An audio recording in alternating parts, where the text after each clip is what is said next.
இந்த தீபாவளி செல்ல 30,000 ரூபாய்க்குள்ள போன் வாங்கலாம் தேடிட்டு இருந்தீங்கன்னா வதன்னு நிறைய ஆப்ஷன் சொல்லாம நறுக்குன்னு ஒரு 4 நல்ல ஆப்ஷன் சொல்றேன். அதுல எந்த போன் வாங்கலான்றத நீங்க முடிவு பண்ணிக்கோங்க. நான் சொல்ல போற போன்ஸ் எல்லாம் சேல் டைம்னு மட்டும் இல்லாம நார்மல் டைம்லயும் நீங்க 30,000 ரூபாய்க்குள்ள போன் வாங்கணும்னு நினைச்சீங்கன்னா இந்த போன்ஸே கன்சிடர் பண்ணலாம். என்னென்ன போன்ஸ் இருக்குன்னு பார்த்துலாம். அதுக்கு முன்னாடி இந்த மாதிரி கண்டென்ட் எல்லாம் பாக்குறதுக்கு மறக்காம நம்ம சேனலை சப்ஸ்கிரைப் பண்ணி வச்சுக்கோங்க. இந்த பட்ஜெட்ல விலை கம்மியா எனக்கு சாஃப்ட்வேர் எக்ஸ்பீரியன்ஸ் கேமராலாம் முக்கியம் இல்ல, பெர்ஃபார்மன்ஸ், பேட்டரி, மல்டிமீடியா எக்ஸ்பீரியன்ஸ், அது கூடவே பில்ட் அண்ட் டிசைன்லாம் தாறுமாறா இருக்கிற மாதிரி ஒரு போன் வேணும்னு நினைச்சீங்கன்னா போக்கோ F7 பாத்தீங்கன்னா ஒரு பெஸ்ட் ஆப்ஷனா இருக்கும். பெர்ஃபார்மன்ஸ்க்கு Qualcomm Snapdragon 8s Gen 4 use பண்ணிருப்பாங்க. இது கூடவே LPDDR5X RAM டைப்பும் UFS 4.1 ஸ்டோரேஜ் டைப்பும் கொடுத்திருப்பாங்க. இதோட பேஸ் வேரியன்ட்டே பாத்தீங்கன்னா 12256 தான். BGMI ல உங்களுக்கு 90 FPS ஆப்ஷன் தான் கிடைக்கும். மேபி அப்டேட்ல உங்களுக்கு 120 FPS ஆப்ஷன் வரலாம். COD ல 120 FPS ஆப்ஷன் இருக்கு, அதுல பிரச்சனை இல்ல. ஹை கிராபிக்ஸ் கேம் விளையாடும் போது கூட பெர்ஃபார்மன்ஸ் நல்லா தான் இருந்துச்சு. ஹீட் பாத்தீங்கன்னா எல்லா போனும் ஆகுற மாதிரி தான் ஆச்சு. ஓவராலா இந்த போன்ல பெர்ஃபார்மன்ஸ் நல்லா தான் இருக்கும். பேட்டரி பாத்தீங்கன்னா 7550 mAh பேட்டரி கெபாசிட்டி கொடுத்திருப்பாங்க. இதோட பேட்டரி லைஃப் கேமிங் சென்ட்ரிக்கா பாத்தீங்கன்னா 7.5 மணி நேரம் ஸ்கிரீன் ஆன் டைம் கிடைக்கும். நார்மலா யூஸ் பண்ணீங்கன்னா 10 hours வரைக்கும் ஸ்கிரீன் ஆன் டைம் கிடைக்கும். அப்புறம் இந்த போன்ல பில்டுமே தரமா இருக்கும். Class back metal ஃப்ரேமோட IP66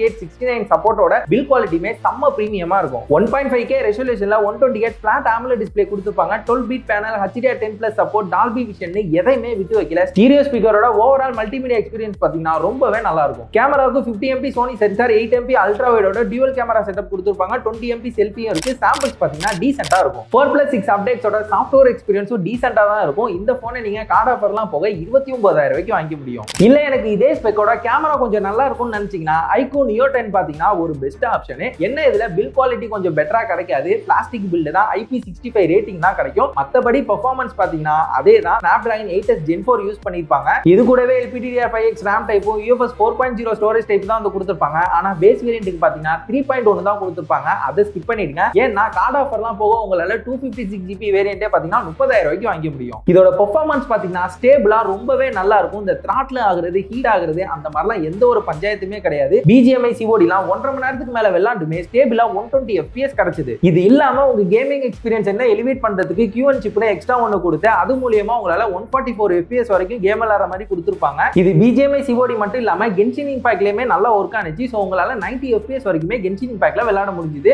overall performance பாத்தீங்கன்னா இந்த போன்ல சூப்பரா இருந்துச்சு. நெக்ஸ்ட் டிஸ்ப்ளே, நல்ல குவாலிட்டியான டிஸ்ப்ளே கொடுத்திருப்பாங்க. டால்பி விஷன் சப்போர்ட்லாம் இல்லனாலுமே நிறைய இடத்துல போக்கோ F7 விட பெட்டரா இருந்துச்சு. ஈவன் ஸ்டீரியோ ஸ்பீக்கருமே நல்லா இருந்துச்சு. கேமரா செட்டப் போக்கோ F7 ல இருந்தா அதே செட்டப் தான். சேம் சென்சார் தான் யூஸ் பண்ணிருப்பாங்க. 8 MP அல்ட்ரா வைட், 32 MP செல்ஃபியும் இருக்கு. ஆனா சாம்பிள்ஸ் விவோ அல்காரிதம் யூஸ் பண்ணிக்கிறதால ரொம்பவே நல்லா இருந்துச்சு. நிறைய இடத்துல ஃபிளாக்ஷிப் லெவல் ஃபீல் கொடுத்துச்சு. அந்த அளவுக்கு சூப்பரா டியூன் பண்ணிருந்தாங்க. பேட்டரி பாத்தீங்கன்னா என்னதான் போக்கோவோட கெபாசிட்டி கம்மியா இருந்தாலுமே பேட்டரி லைஃப் இதுல தான் பெட்டரா கிடைச்சது. எப்போதும் போல என்னோட ஹெவி யூஸ்க்கு பாத்தீங்கன்னா 8 hours வரைக்குமே ஸ்கிரீன் ஆன் டைம் கிடைச்சது. நார்மலா யூஸ் பண்ணீங்கன்னா இதுலயுமே 10 hours வரைக்கும் ஸ்கிரீன் ஆன் டைம் கிடைக்கும். அப்புறம் 3+4 அப்டேட்ஸோட சாஃப்ட்வேர் எக்ஸ்பீரியன்ஸ் டீசென்ட்டா தான் இருக்கும். ஆனா சீக்கிரமே பாத்தீங்கன்னா உங்களுக்கு Origin OS வர போகுது. சோ இனிமே அந்த பிரச்சனையும் இருக்காது. நெக்ஸ்ட் ப்ரோ, எனக்கு பெர்ஃபார்மன்ஸும் நல்லா இருக்கணும், சாஃப்ட்வேர் எக்ஸ்பீரியன்ஸும் நல்லா இருக்கும், கேமராவுமே இந்த அளவுக்கு பெட்டரா இருக்கணும், அந்த மாதிரி ஏதாவது போன் வேணும்னு நினைச்சீங்கன்னா OnePlus Nord 5 பாத்தீங்கன்னா பெஸ்ட் ஆப்ஷன். இதுல பெர்ஃபார்மன்ஸ்க்கு என்னதான் Snapdragon 8s Gen 3 யூஸ் பண்ணியிருந்தாலுமே ஃப்ரேம் பூஸ்ட் மூலமா உங்களால BGMI லயும் சரி COD லயும் 144 FPS ல கேம் விளையாண்டுக்க முடியும். ஈவன் கென்ஷின் இம்பாக்ட்லயுமே ஃப்ரேம் பூஸ்ட் மூலமா உங்களால 90 FPS வரைக்கும் விளையாட முடியும். பெர்ஃபார்மன்ஸ் மட்டும் இல்லாம இதுல பேட்டரி லைஃப்மே தாறுமாறா இருக்கு. என்னதான் 6800 mAh பேட்டரி கெபாசிட்டியா இருந்தாலுமே நல்லாவே டியூன் பண்ணிருக்காங்க. என்னோட ஹெவி யூஸ்க்கு 7.5 மணி நேரத்துல இருந்து 8 மணி நேரம் வரைக்குமே ஸ்கிரீன் ஆன் டைம் கிடைச்சது. நீங்க நார்மலா யூஸ் பண்ணீங்கன்னா இதுலயுமே உங்களுக்கு 10 hours வரைக்கும் ஸ்கிரீன் ஆன் டைம் கிடைக்கும். டிஸ்ப்ளே பக்கம் வந்தோம்னா 1.5K ரெசல்யூஷன்ல 144 Hzல தரமான ஃபிளாட் AMOLED டிஸ்ப்ளே கொடுத்திருப்பாங்க. ஸ்டீரியோ ஸ்பீக்கரோட குவாலிட்டியும் நல்லா இருக்கிறதால ஓவரால் மல்டிமீடியா எக்ஸ்பீரியன்ஸ் பாத்தீங்கன்னா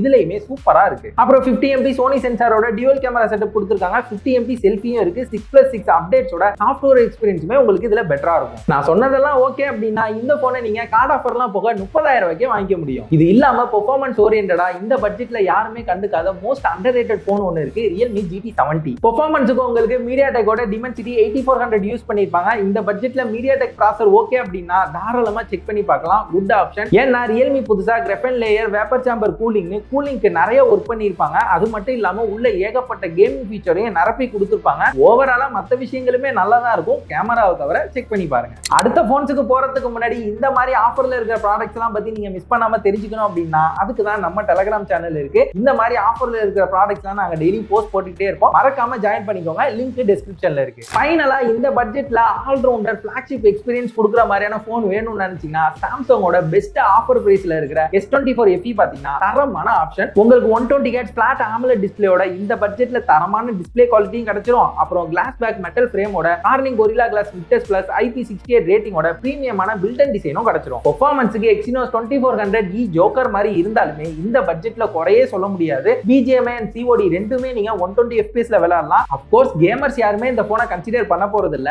இருந்தாலுமே லாங் டேர்மா இல்லாம அக்கேஷனலா கேம் விளையாடணும்னு நினைப்பாங்களே அவங்களுக்கு பெர்ஃபார்மன்ஸ்ல எந்த ஒரு பிரச்சனையும் இருக்காது. முக்கியமா இதுல பெர்ஃபார்மன்ஸ் தாண்டி ISP ரொம்பவே நல்லா இருக்கும். இது கூட சேர்த்து உங்களுக்கு 50 MP primary, 12 MP ultra wide, 8 MP டெலிஃபோட்டோன்னு ப்ராப்பரான கேமரா செட்டப்போட சாம்பிள்ஸ் குறையே சொல்ல முடியாது. போட்டோஸ் மட்டும் இல்லாம வீடியோ சாம்பிள்ஸுமே இந்த பட்ஜெட்ல இதுல தான் பெட்டரா இருக்கும். வீடியோகிராஃபிக்காக பார்த்தாலுமே இது உங்களுக்கு பெஸ்ட் ஆப்ஷனா இருக்கும். அப்புறம் சாஃப்ட்வேர் எக்ஸ்பீரியன்ஸ் சொல்லவே வேணாம். ஆண்ட்ராய்டுல பெஸ்ட் ஸ்கின் 1 UI தரமான சாஃப்ட்வேர் எக்ஸ்பீரியன்ஸ் கிடைச்சிரும். இதுல பஞ்சாயத்து என்னன்னா பேட்டரி 4700 mAh தான் கெபாசிட்டி கொடுத்திருப்பாங்க. புரியுது எனக்கு இந்த பட்ஜெட்ல மத்த போன்ஸை கம்பேர் பண்ணும்போது இதுல கெபாசிட்டி கொஞ்சம் கம்மி தான். பேட்டரி லைஃப்மே பாத்தீங்கன்னா 6 hours தான் கிடைக்கும். நார்மல் யூஸ்க்கு ஓகே, நீங்க ஹெவியா யூஸ் பண்ணீங்கன்னா ஒரு நாளைக்கு கிடைக்கிறதே பெரிய விஷயம் தான். அப்படியே குறைஞ்சாலுமே ஸ்பீடாலாம் உங்களால சார்ஜ் பண்ண முடியாது. 25 வாட் தான் சார்ஜிங் சப்போர்ட் கொடுத்திருப்பாங்க. இதுக்கு முட்டு கொடுக்கறதுக்காக ஒயர்லெஸ் சார்ஜிங் சப்போர்ட்டும் கொடுத்திருப்பாங்க. ஸோ இதெல்லாம் ஓகே அப்படின்னா இந்த போனை நீங்க ஆஃபர்ல 30,000 ரூபாய்க்கே வாங்கிக்க முடியும். தரமான டீல் செக் பண்ணி பாருங்க. நெக்ஸ்ட் இந்த பட்ஜெட்ல கேமரா சென்ட்ரிக்கா பாத்தீங்கன்னா Vivo T4 Pro, Realme 15 Pro, Redmi Note 14 Pro Plus இருக்கு. பெர்ஃபார்மன்ஸ் இந்த பட்ஜெட்டுக்கு பவர்ஃபுல்லா இருக்காது. மத்தபடி ஒர்த்து தான். செக் பண்ணி பாருங்க. ஸோ அவ்வளவுதான். இதை தாண்டி நிறைய போன்ஸ் இருந்தாலுமே எனக்கு இந்த போன்ஸ் எல்லாம் தான் வேல்யூவா பட்டுச்சு. இது இல்லாம Oppo F13 Pro, Pro Plus, Samsung A56 Pixel 8 இந்த போன்ஸ் எல்லாம் இருக்கு. அதெல்லாம் இருந்தாலுமே அந்த பக்கம் போயிடாதீங்க. அது நமக்கு வேணாம். நான் சொன்ன போன்ஸ் எல்லாம் பத்தி நீங்க என்ன நினைக்கிறீங்க? இதுல ஏதாவது போன்ஸ் வாங்கணும் அப்படின்னு நினைச்சீங்கன்னா வியூ ப்ராடக்ட் கிளிக் பண்ணி டைரக்டா வாங்கிக்கலாம். மறக்காம என்ன போன்ஸ் வாங்க போறீங்க அப்படின்றத கமெண்ட்ல சொல்லுங்க. அப்படியே நீங்க ஏதாவது வாங்கி இருந்தீங்கன்னா